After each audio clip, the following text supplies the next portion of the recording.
सबको जय मसीह की। मैं पास्टर वेद प्रकाश परमेश्वर का जीवित हजूरी में आप सभी का स्वागत करता हूँ। ऑनलाइन चर्च में आप जितने भी देख रहे हो, परमेश्वर सबको आशीष और बरकत दे।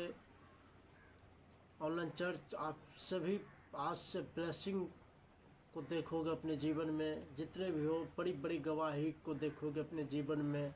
आइए हम आपके लिए प्रार्थना करते हैं।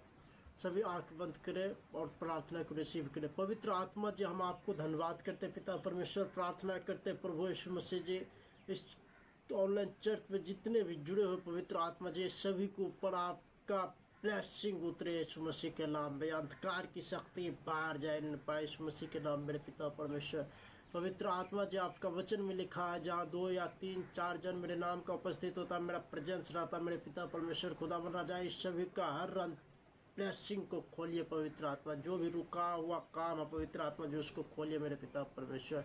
पवित्र आत्मा जी, सभी बड़े बड़े काम को देखने पाए यीशु मसीह के नाम। मेरे पिता परमेश्वर, आपका बड़ा बड़ा चिन्ह प्रकट होने पाए यीशु मसीह के नाम। मेरे पिता परमेश्वर, पवित्र आत्मा जी, सभी को आशीष दीजिए, बरकत दीजिए यीशु मसीह के नाम। मेरे पिता परमेश्वर, छोटी दुआ यीशु नासरी के नाम मांगते हैं, आमीन।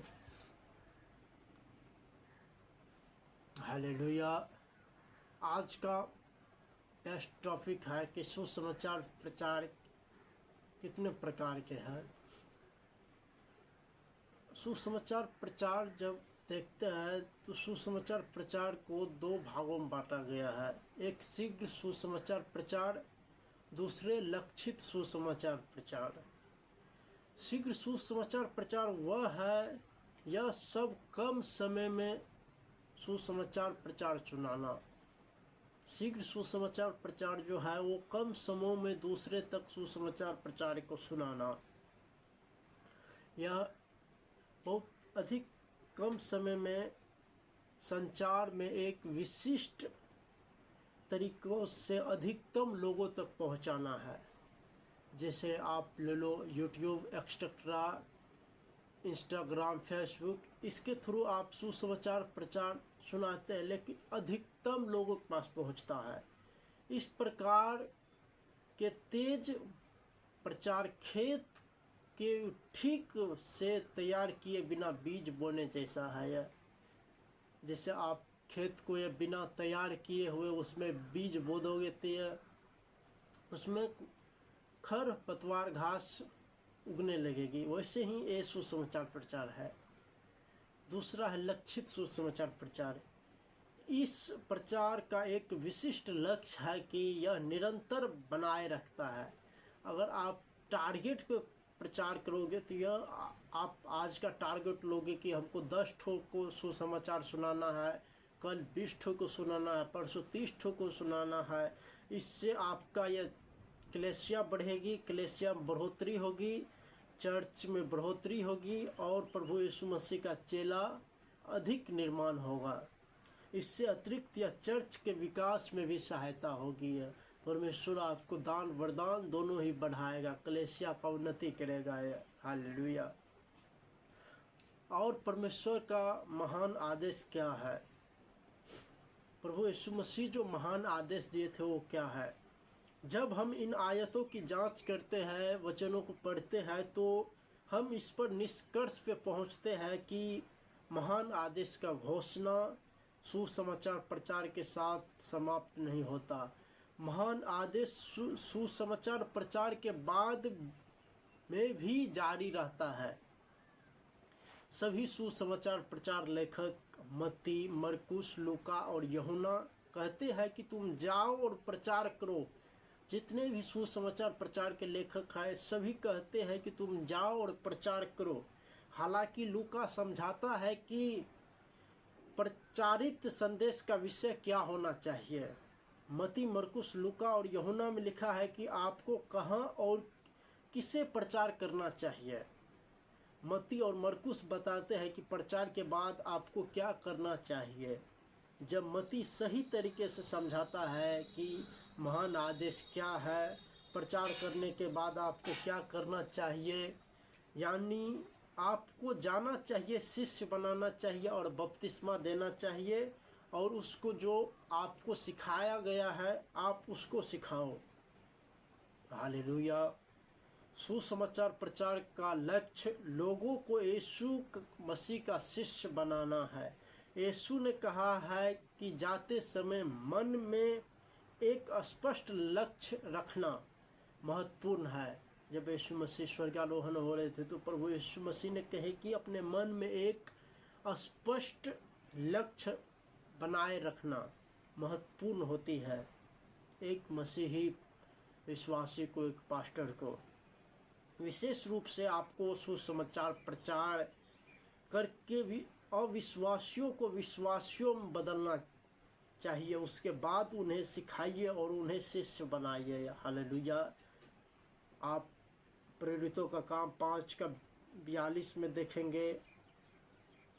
और आइए देखिए कि प्रेरितों ने क्या किया था। प्रेरितों के काम में, प्रेरितों के काम की पुस्तक में उनके कामों का विवरण किया गया है। क्या उन्होंने यीशु की शिक्षा के अनुसार काम किया था? क्या उन्होंने यीशु की शिक्षा के अनुसार काम नहीं किया? ये सब के बारे में आप प्रेरितों का काम जब पढ़ोगे तो आप इसके बारे में वहाँ मिलेगी। हालेलुया। जब बाइबिल लिखी गई थी तब इसमें अध्याय और पद का विभाजन नहीं था। बाद में बाइबिल विशेषज्ञों ने बाइबिल के अध्याय और पद का विभाजन जोड़ दिया ताकि हमें परमेश्वर के वचन का अध्ययन सुविधाजनक तरीके से करने में मदद मिल सके। और अध्याय विभाजन कैटरबरी के आर्क बिशप स्टीफन लैंगटन ने 1227 ईस्वी में बाइबिल को मानक अध्यायों में विभाजन किया था। आप बाइबिल को जो सर्वप्रथम विभाजन किया था पदों में, आप इसको याद कर लेना। कैटरबरी के आर्क बिशप स्टीफन लैंगटन ने 1227 में किया था। पुराने नियम के पद विभाजन 1448 में मोद्रके नातान, एक यहूदी रब्बी ने पुराने नियम के पद का विभाजन किए थे। हालेलुया। नए नियम के छंद विभाजन रॉबर्ट एंस्टियन, जिन्हें स्टेफन्स के नाम से भी जाना जाता है, उन्होंने 1555 ईस्वी में नए नियम के मानकों क्रमांकित छंदों में विभाजन किया था। हालेलुया। आयतों और अध्यायों के विभाजन से पहले बाइबिल का अध्ययन करना एक कठिन और श्रम साध्य कार्य था। जैसे आप अभी पढ़ते हो नया नियम पुराना नियम, पहले ये सब नहीं था जब विभाजन नहीं किया गया था पद का। तो शुक्र और कि उन लोगों की कड़ी मेहनत की वजह से आज हमारे लिए बाइबिल पढ़ना और उसका अध्ययन करना आसान हो गया है। आप सभी शुक्र कीजिए कि जो वो सभी लोगों को रॉबर्ट एंस्टाइन, मोद्रके नातान के, आर्क बिशप स्टीफन लैंगटन, जो सभी ने बाइबिल का पद का विभाजन किया, जिसके कारण आज हम सभी यह बाइबिल को अच्छे तरीके से यह पढ़ सकते हैं। हालेलुया।